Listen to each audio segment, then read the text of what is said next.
Éric Ciotti, bonjour. Bonjour.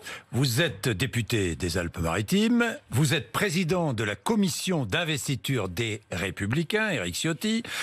Hier matin, à cette même heure, j'étais ici même avec le porte-parole du gouvernement, Gabriel Attal, et à l'image, sur la terrasse d'un café du 8e arrondissement de Paris, Emmanuel Macron et Jean Castex attablés. Un petit moment de liberté retrouvé qui est le fruit de nos efforts collectifs, disait Emmanuel Macron hier matin. Est-ce qu'hier, vous avez vu une France heureuse ? Oui, incontestablement.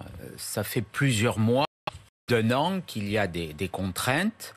Et donc les Français sont heureux de retrouver, de recouvrer des moments de liberté, bien sûr.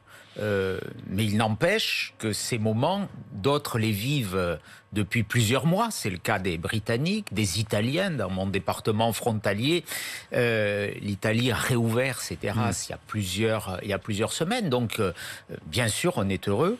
Je dis aussi, et je ne veux pas gâcher l'ambiance ou casser l'ambiance. Parce que ça devient parfois insupportable politiquement de se réjouir. On a 20 000 cas encore hier. 20 000 cas, près de 150 morts, on est presque à 110 000 morts. Donc je dis, faisons aussi attention à ce qui se passe. J'ai vu à Taïwan, un pays qui a surmonté le virus avec beaucoup d'efficacité. Il y avait 300 cas hier. Ils ont pris des mesures très strictes. Donc soyons aussi vigilants parce que, rappelons-nous, l'échec du premier déconfinement. Qui a conduit à la seconde vague qui a été plus violente. Ça veut dire que le président de la République prend un risque, ça veut dire qu'il fait un pari, ça veut dire quoi? Ça veut dire qu'il joue peut-être sa réélection de 2022 ?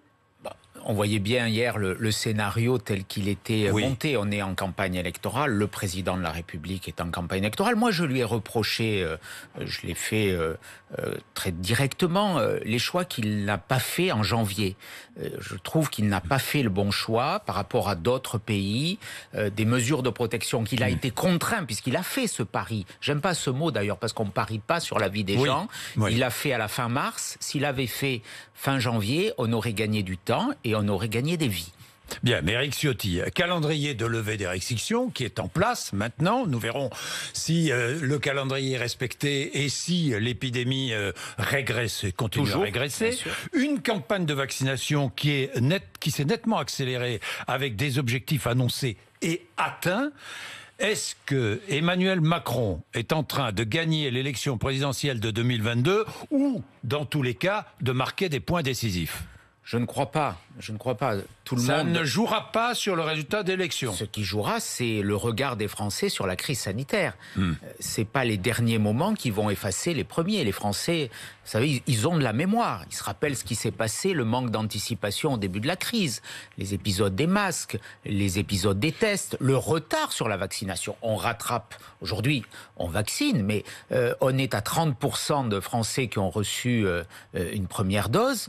C'est près de un peu plus de 30%, vous avez raison. En Grande-Bretagne, c'est presque le double.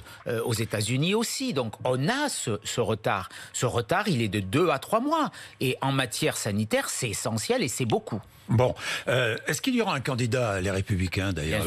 Il y aura un candidat, les Républicains. Il y aura un candidat de la droite républicaine. Donc il est possible qu'il n'y ait pas de candidat, les Républicains. Vous êtes président de la commission d'investiture. Cette question pourrait être très claire. Pour être très clair. On voit qui peut être candidat. Xavier Bertrand, Valérie Pécresse, par exemple, je fais référence à eux. Ils ne sont plus aujourd'hui membres des Républicains, mais ils ont toute leur place dans notre famille politique. C'est ce que je veux dire. C'est-à-dire que vous êtes prêt à soutenir Xavier Bertrand ou Valérie Pécresse? L'élection présidentielle, c'est la rencontre d'un homme et d'une femme avec le peuple de France. Un parti, il soutient notre famille politique, a jamais investi, parce que c'est pas l'esprit du gaullisme. Non, c'est pas l'esprit. A soutenu. Donc, ces personnes, il peut y en avoir d'autres d'ailleurs. Il y avait un candidat LR en 2017. Il y en aura peut-être un pas en 2022. En tout cas, moi, ce que je veux dire, c'est que la droite républicaine, Je suis un homme de droite, je l'assume, j'en suis fier. Oui. La droite, la droite Oui. républicaine doit avoir sa place et elle doit casser le duo que veut installer, on va sans doute en reparler, Monsieur Macron face à Marine Le Pen. Donc bien entendu que nous soutiendrons un candidat qui est issu de notre famille politique, qui partage les valeurs, notre histoire et nos objectifs. Comment sera-t-il désigné ? Nous le déciderons après les élections régionales. Les élections régionales... Avant l'été ? Moi, je souhaite que ça aille vite. On est plutôt dans un calendrier de rentrée. Moi, alors, élection régionale, moi, je vais être concret. Oui. Élection régionale les 20 et 27 juin. Donc, après le 27 juin, vous vous réunissez. Et nous définirons les modalités du choix. Voilà. Alors, comment choisir ? D'abord, les élections régionales vont peut-être servir de mode de sélection. Il y a des personnalités imminentes qui sont engagées dans ces élections régionales, que je soutiens. Je n'ai cité deux d'entre elles. Je citerai aussi Laurent Wauquiez. Oui. Nous verrons bien quels seront les résultats.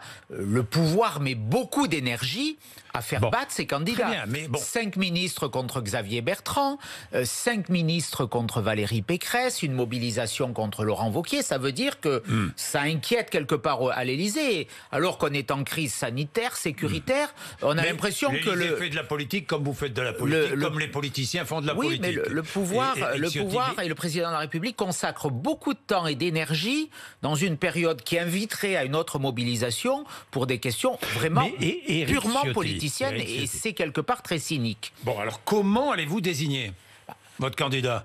Bon, il y aura le résultat des régionales. Il y aura l'état des lieux et nous définirons ensuite... Primaire ou pas primaire? Moi, je ne suis pas un adepte acharné de la primaire. Ouais, la primaire, elle est mise au rencard, quoi, si j'ai bien compris. J'espère encore qu'il y aura une personnalité qui va sans doute... Qui pourrait émerger, et puis que les autres, dans un esprit de responsabilité, Valérie Pécresse gagne, Xavier Bertrand gagne, Laurent Wauquiez gagne. Vous les départagez comment? Ce sont des personnalités qui ont un esprit de responsabilité. Je crois qu'à un moment, on sait que s'il y a 2 candidats, on a perdu. On sait en revanche que si on agrège nos forces, nos sensibilités qui peuvent être différentes, nos origines régionales, départementales, eh bien on peut gagner. Moi je suis convaincu que la droite républicaine... Mais ça, j'imagine que vous êtes convaincu, Éric Ciotti, mais comment le sélectionnez-vous, votre candidat? Eh bien, à la rentrée, nous définirons les modalités.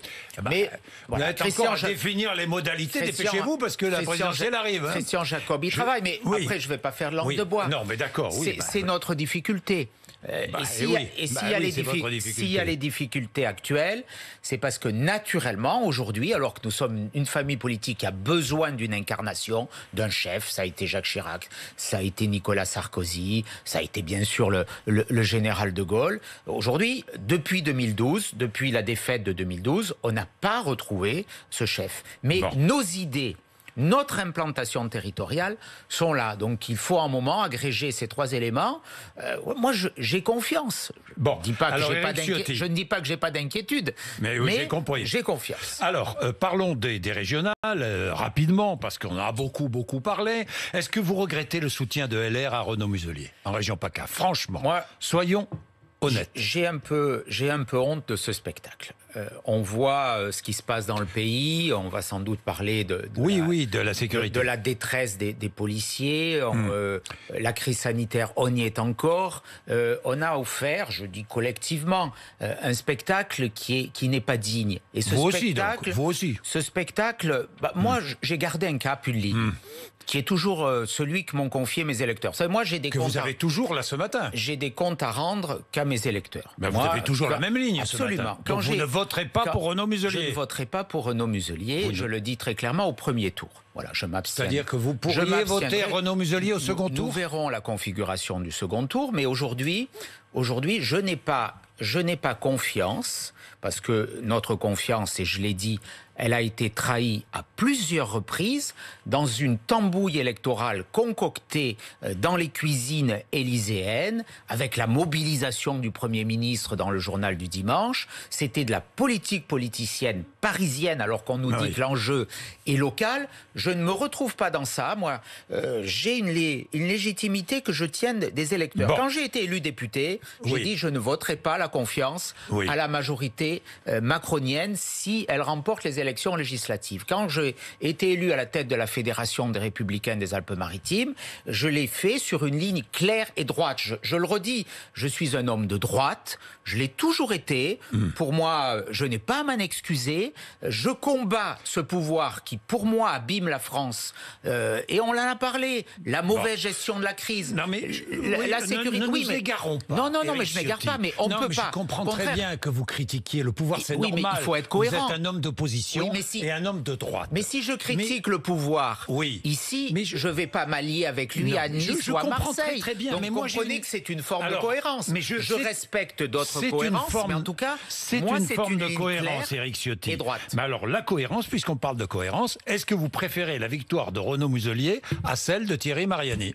Franchement. Je préfère la victoire de quelqu'un qui est issu de ma famille politique. Donc vous préférez la victoire de Renaud Muselier à celle de Thierry Mariani ? Je l'ai dit, mais Renaud Muselier s'est comporté de façon qui n'est pas tolérable, Et il y a de la colère sur le terrain, je le sens, parce que nos électeurs, ils veulent, là encore, des engagements précis, une ligne claire. Là, c'est de la tambouille politicienne. Renaud Muselier, les choses sont claires. Avant cette tambouille, il était en tête dans tous les sondages. Depuis, Thierry Mariani, sans rien faire, en restant sur son fauteuil, il a gagné 6 à 7 points. Ça veut bien dire, j'ai mis en garde dans les yeux Renaud Muselier en lui disant, si tu trahis, tu auras de l'alliance et le risque de la défaite. Et je lui redis aujourd'hui, et j'espère que lui fera aussi les signes pour se détacher du piège que lui a tendu Emmanuel Macron. Dans tous les cas, Éric Ciotti, vous ne voterez pas pour Renaud Muselier au premier tour. Au second tour, vous hésitez.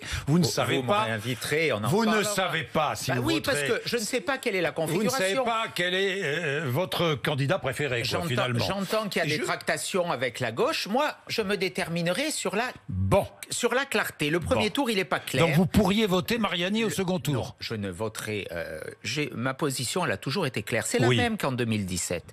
Ni Macron, ni Le Pen. En 2017, ça m'a été reproché, pour certains, je n'ai pas voté Emmanuel Macron. J'ai voté blanc. Pour tout vous dire, j'ai mis dans l'enveloppe, j'ai mis un bulletin François Baroin. Donc ça a été ma position, parce que je n'avais pas confiance en Emmanuel Macron. Ce qui s'est passé depuis 4 ans, je crois, me donne encore plus d'arguments pour dire que cette confiance, elle n'était pas légitime. Est-ce que vous avez pensé à rejoindre que vous avez pensé à rejoindre le Rassemblement national à un moment donné ou à un autre? Je vois le caractère un peu pernicieux de cette question. Non, elle n'est pas pernicieuse, elle est directe. Pas de votre part, mais elle reprend un argument qui rejoint le degré zéro de la politique. C'est bien d'y répondre. Si on n'est pas avec Emmanuel Macron aujourd'hui, on est forcément avec Marine Le Pen. Eh bien, moi, je rentrerai jamais dans ce débat. Donc vous dites non. Je suis membre des Républicains. Est-ce que vous avez Républicains. pensé à rejoindre le Rassemblement national ? Mais non, bien entendu.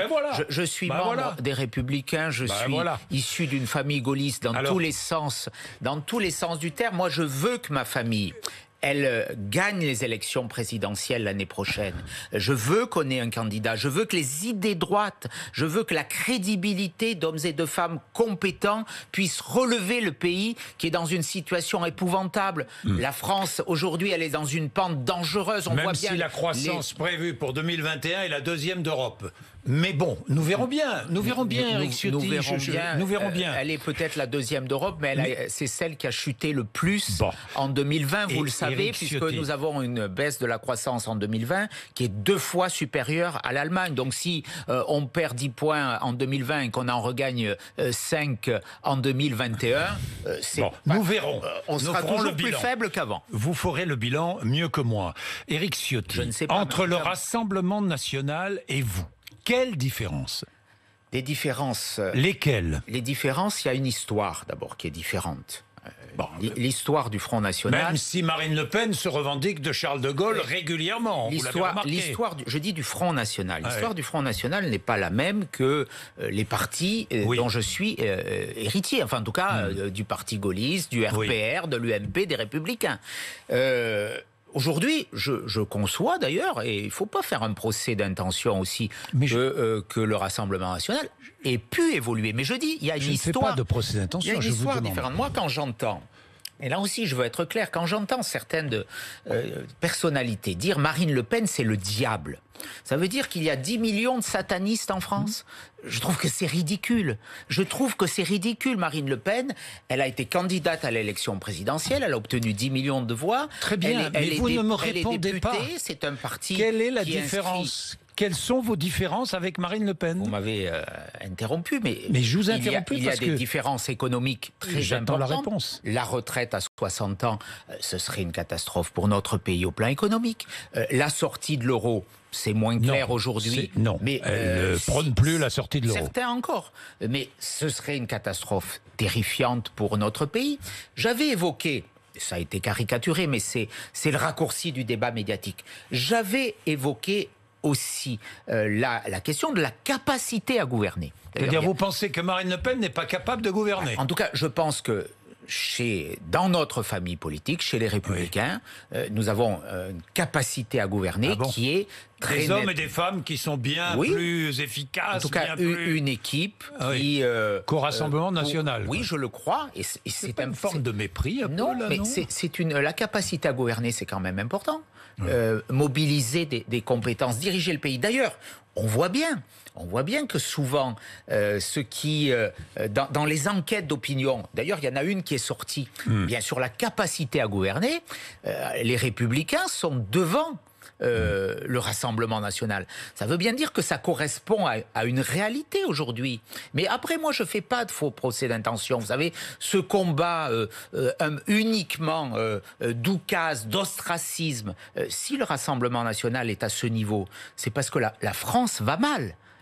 Et que tous les partis de gouvernement ont sans doute une responsabilité et qu'aujourd'hui, le défi, c'est de relever notre pays, de faire des propositions concrètes sur la sécurité, sur l'immigration, sans tabou. La sécurité. Mais on peut avoir des points communs sur ces questions. C'est pas parce que Marine Le Pen dit qu'il pleut que je suis obligé de dire, par stupidité ou par poursuivre une bien-pensance, qu'il fait beau. Alors, hier, Rassemblement, vous y étiez, et d'autres y étaient, d'autres responsables politiques y étaient, de droite comme de gauche. Éric Ciotti, rassemblement de policiers devant l'Assemblée nationale. Est-ce que la police, c'est une question que beaucoup se posent, est-ce que la police doit dicter à l'exécutif la politique pénale à appliquer ? Si l'on écoute les responsables syndicaux policiers, on a l'impression que c'est la police qui fait la justice. Moi, je déplore cette rupture entre la police et la justice. Parce que nous devons avoir, ces deux institutions sont des maillons essentiels qui doivent être solidaires de la République. Et aujourd'hui, je ne fais pas un procès aux magistrats personnellement. Je dis que le maillon judiciaire, il est aujourd'hui dans un très mauvais état. Reprenez les propos d'un ancien garde des Sceaux socialiste, Jean-Jacques Urvoas, il avait parlé de clochardisation. On a 4 fois moins de magistrats du siège que la moyenne européenne, 2 fois moins de procureurs. On consacre conséquence de 30 ans de laxisme. Sans doute, on consacre à peine 4 € à la justice quand on dépense 1 000 € d'argent public. Et les policiers, eux, ils sont dans la rue, en première ligne, face à la violence, face aux 4000 points de deal que reconnaît le ministre de l'Intérieur, face à une immigration qui est source de délinquance et qui atteint des niveaux records, face au terrorisme. Tous les jours, il y a autour de 30 policiers et gendarmes qui sont blessés. Dans un climat de violence qui fait que les homicides et les tentatives d'homicide ont augmenté de 50%. Et qu'est-ce qu'ils voient ? Ils voient des gens qu'ils arrêtent, quelquefois jusqu'à 10 ou 20 fois, et qui se retrouvent 2-3 jours plus tard dans les mêmes quartiers en caïd devant eux. Et ça, ils ne le supportent plus. Hier, cette manifestation, elle était remarquable de dignité. On a vu des témoignages poignant. On a vu ce policier sur son lit d'hôpital défiguré. On a vu cette femme de policier qui a craint pour la vie de son mari. On a tous à l'esprit le sacrifice d'Éric Masson, de Stéphanie Montfermé. Il faut soutenir nos policiers. Toute la classe politique, à part ceux qui soutiennent la violence, comme Jean-Luc Mélenchon, et qui soutiennent ceux qui agressent les policiers, étaient là. Mais aujourd'hui, les mots ne suffisent plus. On a vu un peu la démarche de communication ridicule du ministre qui est allé quelques minutes essayer de récupérer cette manifestation alors qu'il a beaucoup de responsabilités, comme ses prédécesseurs, M. Castaner, qui avait voulu mettre un genou à terre dans la place Beauvau, qui avait accrédité l'idée qu'il y avait des violences. C'est vous qui m'aviez posé cette question d'ailleurs ici, s'il fallait mettre un genou à terre. C'était l'idée de M. Castaner. Le président de la République qui a légitimé l'idée qu'il y ait des violences policières. On a insulté les policiers et ils subissent une pression. Il faut qu'ils aient plus de moyens et il faut qu'il y ait une réponse pénale beaucoup plus adaptée. Mais n'opposons pas la justice à la police, Éric Ciotti. Non, il faut donner des moyens pour que la justice fonctionne bien. Bon, il est 54. J'ai une dernière question. Le gouvernement a déposé un amendement prévoyant de porter à 30 ans la peine de sûreté pour les personnes condamnées à perpétuité pour un crime commis contre un policier ou un gendarme. Vous voterez ou pas? Oui, je voterai, mais ça existe déjà pour les assassinats, ça existe déjà pour les bandes organisées. Pour les bandes organisées, c'est pas la réponse. Bon. La réponse, bien sûr qu'elle est positive. Vous voterez le texte du garde des Sceaux? Globalement, ce texte va plutôt dans la bonne direction. Vous voterez? Mais vous le voterez ou pas? Je pense que je le voterai. On verra à la fin des débats. On est en cours. Mais en revanche, ce qu'il n'y a pas dans ce texte, et je lui ai posé moi-même la question hier, il n'y a pas les peines planchées pour les agresseurs de policiers. Moi, je veux un message clair. Celui qui touche à un uniforme, d'un policier, d'un gendarme, mais aussi d'un pompier, d'un douanier, d'un agent pénitentiaire, le soir même, il doit dormir en prison. Si on appliquait cette idée simple, cette mesure de bon sens, on ferait d'un coup baisser la délinquance. Il faut protéger l'uniforme. Il faut protéger ce qui nous protège. Comment nos concitoyens peuvent-ils respecter la loi s'ils ne respectent pas ceux qui font respecter la loi? Merci Éric Ciotti d'être venu nous voir. 8h55. Vous êtes sur RMC et BFM TV, notre rendez-vous quotidien.